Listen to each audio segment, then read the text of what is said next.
নমস্কার বন্ধুরা, দক্ষিণ ভারতের তামিলনাড়ুর রাজধানী চেন্নাই শহরে আপনাদেরকে স্বাগত জানাচ্ছি।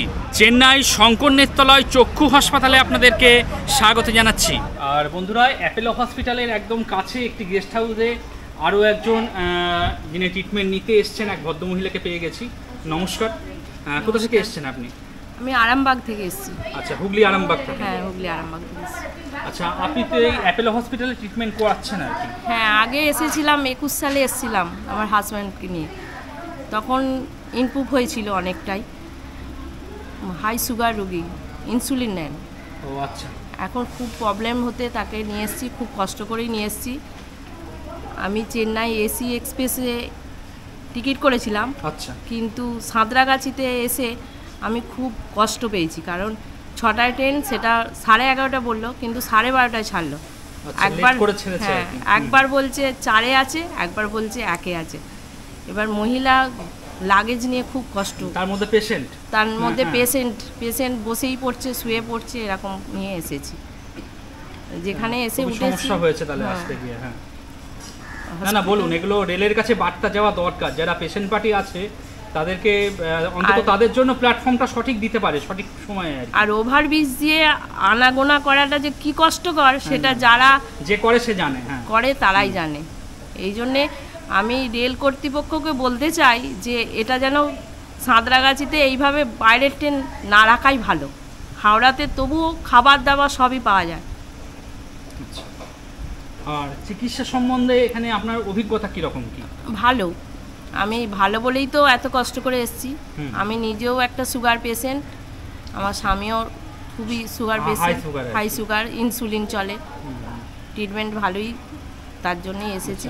খরচ খরচা প্রসঙ্গে আসলে, খরচ খরচা কি আমাদের বাংলার তুলনায় এখানে কম আছে নাকি কি মনে হয় আপনার? না, একটু তো বেশি হবেই, কারণ এখানের ডাক্তারদের তো ভালো চিকিৎসা, সেই জন্যই আসা। খরচ হোক কিন্তু ভালো। আচ্ছা। আর যেখানে আমরা এসে উঠি সেখানটাও ভালো, তাদের ব্যবহারও ভালো।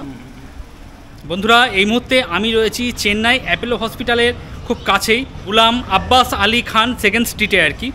আর আজকে আপনাদের দেখাবো টুমেইরাহো হাউস, এই উনাদের বিল্ডিং। এটা হলো মুখ্য প্রবেশপথ, এদিক দিয়ে আপনাদের প্রবেশ করতে হবে। তবে এখানে ম্যাক্সিমাম সমস্ত রুম ফুলই রয়েছে, 1-8টা রুম ফাঁকা রয়েছে, সেগুলো একটু আপনাদের দেখাচ্ছি। চলুন। এখানে রিসেপশন, এখানেই কথাবার্তা বলে নিতে হবে। আর উপরে সমস্ত রুম রয়েছে। বন্ধুরা, এই মুহূর্তে আমি চলে এসেছি সেকেন্ড ফ্লোরে। এই হলো ওনাদের করিডোর। প্রথম যে রুমটি দেখাচ্ছি 202 নম্বর, আর এটা একটা এসি রুম। যা বেড আছে, কতজন থাকতে পারবে দাদা? 2 জন। 3 জন এলাও করবে? 3 জন এলাও আছে, এক্সট্রা বেড দিয়ে দেব। আচ্ছা, এক্সট্রা বেড আলাদা পয়সা লাগবে নাকি? হ্যাঁ, আলাদা এক্সট্রা টাকা লাগবে এক্সট্রা। তো 2 জন থাকতে পারবেন, 3 জন থাকলে এক্সট্রা ম্যাট্রেস নিয়ে নিতে হবে। এদিকে ফ্যান দেখছি, এসি রয়েছে। এদিকে টিভি দেখতে পাচ্ছি, টিভি কিন্তু রানিং কন্ডিশনে রয়েছে। ওদিকে আয়নারও দেখতে পাচ্ছি। আর গ্যাস রয়েছে, বাসনপত্র সমস্ত কিছু দেওয়া রয়েছে। এগুলোর জন্য আপনাকে একটা নয়া পয়সা দিতে হবে না, রুম ভাড়ার সঙ্গে ইনক্লুড রয়েছে। যথেষ্ট বড় জায়গা কিন্তু।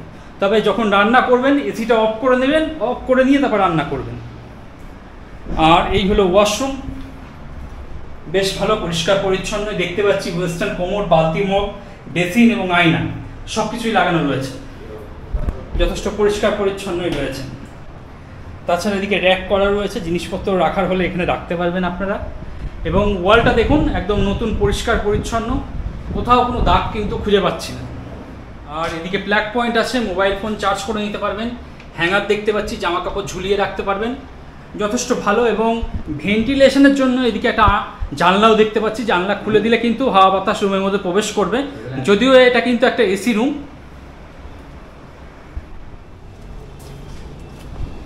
এদিকে এটা কমন ব্যালকনি রয়েছে, চাইলে আপনারা এদিকে এসে বাইরে এরকম একটা ভিউ নিতে পারেন।